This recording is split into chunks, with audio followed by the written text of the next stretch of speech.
Dillian 404 Boxing. Shout out to the LDBC.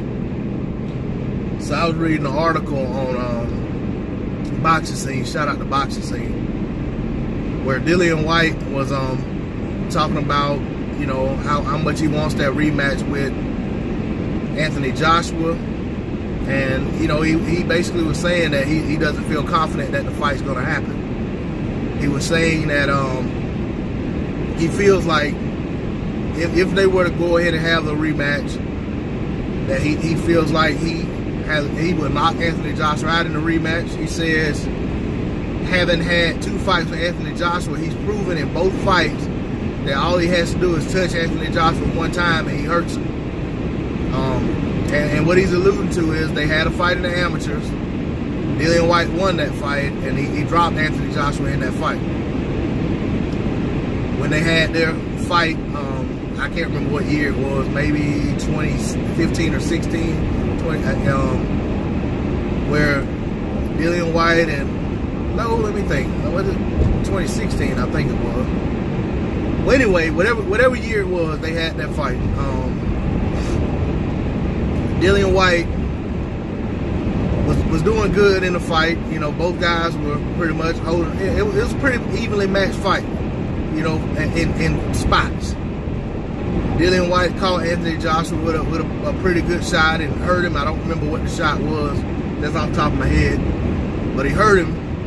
And then, you know, it wasn't, you know, long after that, Joshua hurt him.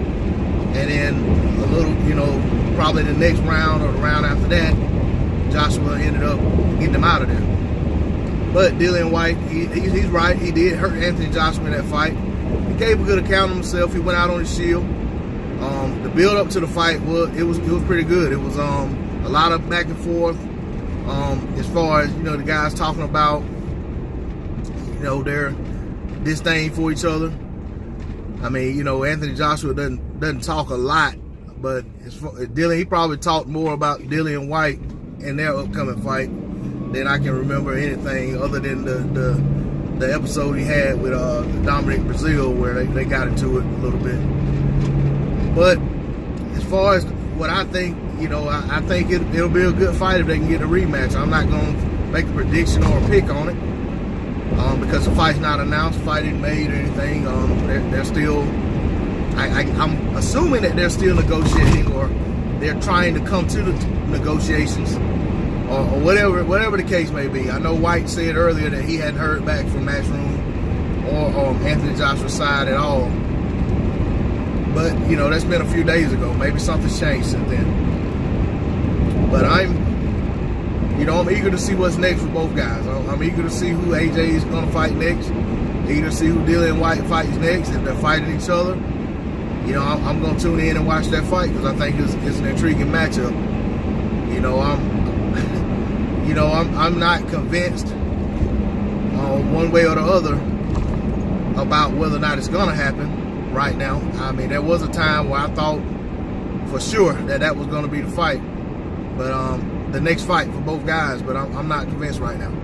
So I'm eager to see what happens.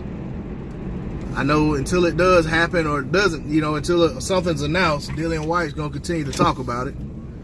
And which if he wants to fight, I guess he should be continually talking about it. But we'll see what happens next for both guys. Like I said, I'm eager to see. I'm sure the boxing world's eager to see what direction these guys are going to go in.